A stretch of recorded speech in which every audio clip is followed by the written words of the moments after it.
Rickie, it's been fairly subdued around the hotel since Sao Paulo. Can you just sort of explain to us the sort of feelings around the camp since the game?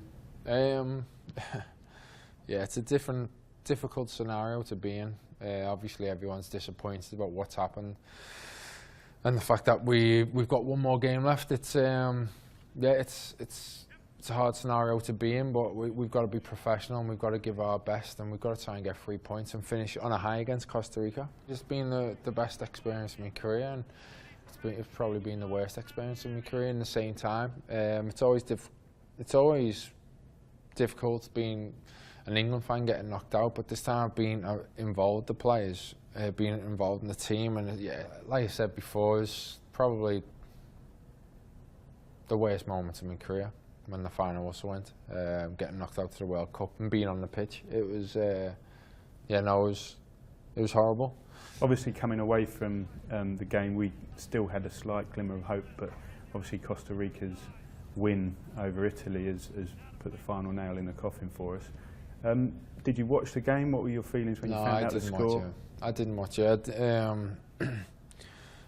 I hate watching other teams, relying on other teams. I hate watching my own team play when I'm not playing, let alone relying on some other team. No, I couldn't watch it. And obviously, I was getting told the score. No, it was a horrible experience, and it was our own fault. We left in someone else's hands to try and help us, which obviously was never going to work out for us. So one thing's very important, is that we don't make any knee-jerk decisions.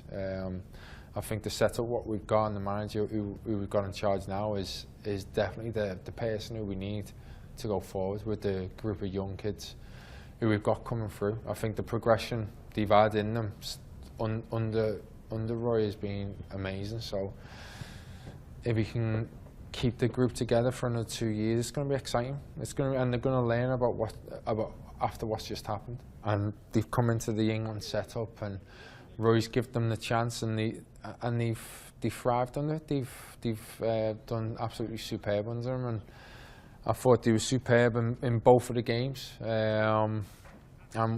We just unlucky not to score the chances we had. It was, but we were dangerous going forward, and it was exciting to see. It was brilliant at some points.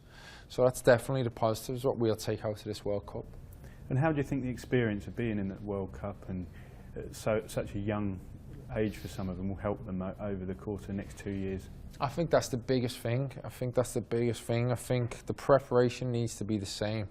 I think that was top drawer, and it's the like I said before, it's the fine margins, which I've definitely learned. It's my first experience at this level, and it's something I definitely will take into the future, and I think the young lads have got to as well, and I think they will. And I think when the next scenario comes round, whenever that's going to be in the next 2 years in the Euros, I definitely think it's going to help them.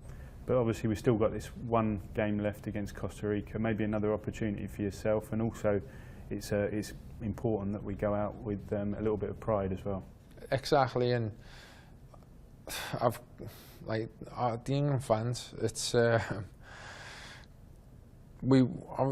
easy to say we want to do it for them, but we rarely do. The support we've had at the 2 games, even when we got knocked out and they was clapping us, the England fans are the best in the world, and they want it more than any fans in the world. They want success more than any other fans, and we're only sorry and we're devastated that we couldn't give it to them this time round. And hopefully we can, especially for the fans who have travelled, finish off on a good performance and finish off on 3 points.